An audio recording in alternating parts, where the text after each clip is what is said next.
Welcome to upskill academy. या लेक्चरमध्ये आपण SSC CHSL ला विचारलेले प्रश्न बघणार आहोत. फर्स्ट क्वेश्चन आहे, the curve surface area of cone is 22 centimetre square and its radius is 28 centimetre. What is the slant height? आपल्याला कर्व सरफेस एरियाचा फॉर्म्युला माहिती आहे. कोणचा कर्व सरफेस एरियाचा फॉर्म्युला असतो पाय आर एल. ह्याच्यातलं एल म्हणजे काय, तर स्लांट हाईट असते, त्याचीच व्हॅल्यू काढायची तुम्हाला.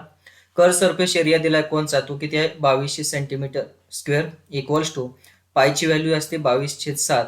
आर म्हणजे रेडियस दिली क्वेश्चन मध्ये 28 सेंटीमीटर आणि त्या एलची म्हणजे स्लांट हाईटची व्हॅल्यू काढायची. सॉल्व्ह करू आपण. 22×22 हे 100 आलं. 7×1 7 चौक 28. 100 इक्वल्स टू 4L. एलची व्हॅल्यू किती येईल, 100/4 इक्वल्स टू एल. 4 जर कॅन्सल केलं तर 4 2 8 4 5 20.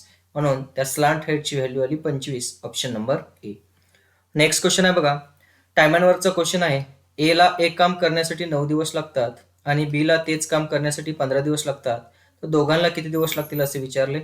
मग हा क्वेश्चन शॉर्टकट पद्धतीने करू शकतो आपण. वरी दोघांचा गुणाकार आणि खाली दोघांची बेरीज. मग मला सांगा, ए ला 9 दिवस लागलेत, बी ला 15 दिवस लागलेत, खाली दोघांची बेरीज.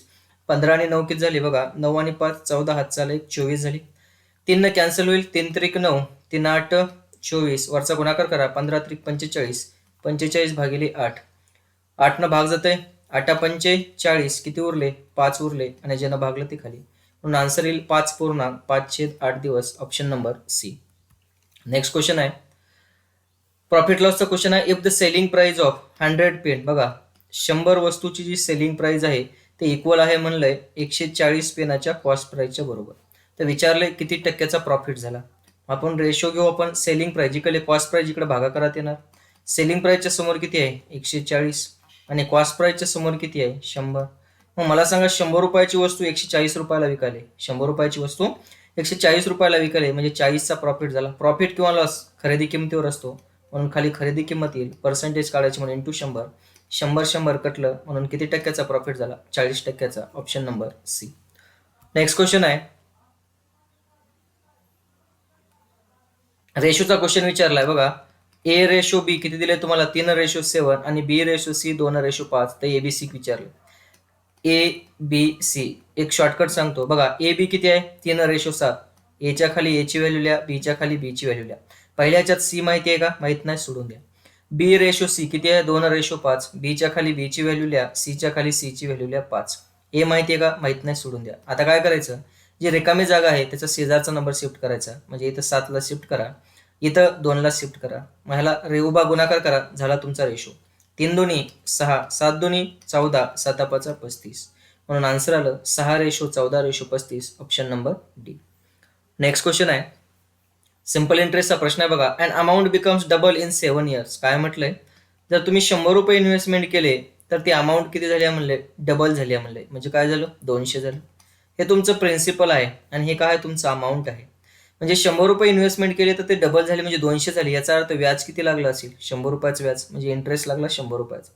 किती वर्षामध्ये, 7 वर्षामध्ये. म्हणजे 100 रुपयाचा इंटरेस्ट तुम्हाला 7 वर्षामध्ये लागला. तर विचारलंय same amount would be 4 times. म्हणजे जर 100 रुपये तुम्ही इन्व्हेस्टमेंट केले तर ते 400 होणार आहेत. म्हणजे इंटरेस्ट किती लागेल, 300 लागेल. तर तेच विचारलंय, ते 300 किती वर्षामध्ये होईल. 100ला कितीनं मल्टिप्लाय केल्यावर 300 येते, इंटू 3. तर इकडे इंटू 3 करा, 7 त्रिक 21. म्हणजे 21 वर्षामध्ये ती अमाऊंट काय होणार आहे, 4 टाइम्स. म्हणजे क्वेश्चनचा आन्सर असेल option number C. Next question आहे बघा, जॉमेट्रीचा क्वेश्चन आहे. ट्रान्सवर्स कॉमन टँजेंटची व्हॅल्यू काढायची तुम्हाला. मग त्या TCTचा फॉर्म्युला माहिती आहे तुम्हाला. डिस्टन्सचा ट्रान्सफर कॉमन टँजेंटचा फॉर्म्युला TCT इक्वल्स टू काय, √d² minus R1 plus R2 ब्रॅकेटचा स्क्वेअर. रेडियस आहे R1 R2. त्याची व्हॅल्यू दिली आहे तुम्हाला, ही किती 8 आहे, इक्वल्स टू √. आपल्याला डिस्टन्स काढायचं, डिस्टन्स माहित नाही, डीचा स्क्वेअर मायनस R1 R2 किती दिले बघा, 6 आणि 3, 6 + 3 ब्रॅकेटचा स्क्वेअर. मग 8 इक्वल्स टू √d² मायनस 6 आणि 3 किती झालं, 9चा स्क्वेअर.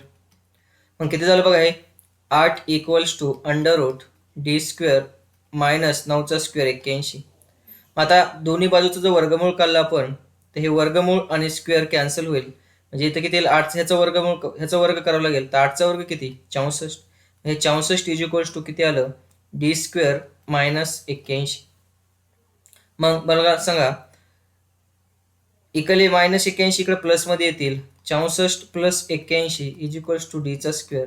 म्हणजे किती आलं? 4 आणि 1 5, 8 आणि 6 14. 145 इज इक्वल टू डीचा स्क्वेअर. ह्याचं वर्गमूळ निघत नाही, म्हणजे डीची व्हॅल्यू किती आली? वर्गमुळात 145. Option number A. Next question आहे, circumference of the circle whose area is 154 metre square. मग सर्कलचा एरियाचा फॉर्म्युला माहिती आहे आपल्याला, पाय आर स्क्वेअर. हा एरियाचा फॉर्म्युला असतो सर्कलचा. पायची व्हॅल्यू 22/7, रेडियस माहित नाही, आरचा स्क्वेअर इक्वल्स टू एरिया किती दिलाय? 154. 22 7 54 आणि 7 7 49. आरचा वर्ग किती आला? 49. त्याच्यावर आरची व्हॅल्यू किती येईल? वर्गमूळ काढलं तर 7. रेडियस जर 7 आली तर सर्कम्फरन्स विचारलंय. सर्कलच्या सर्कम्फरन्सचा फॉर्म्युला असतो 2πr. 2 गुणिले पायची व्हॅल्यू 22/7 आणि रेडियस आहे 7. हे 7 7 कटलं तर 22 2 54. म्हणून आन्सर किती आलं? 54 मीटर. ऑप्शन नंबर 22 2 किती? 44. म्हणून आन्सर आलं 44 metre. Option number A. Next question आहे, मिक्सरचा क्वेश्चन आहे. 2 क्वांटिटी आहेत बघा, एकाची 60 रुपये कॉस्ट प्राइस आहे, दुसऱ्याची 75 रुपये कॉस्ट प्राइस आहे, आणि त्याला मिक्स केलं तर ते कॉस्ट प्राइस आहे 65 रुपये. तर विचारले कोणत्या रेशोमध्ये?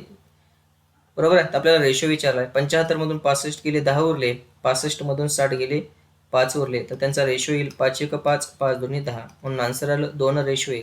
ऑप्शन नंबर बी. धन्यवाद.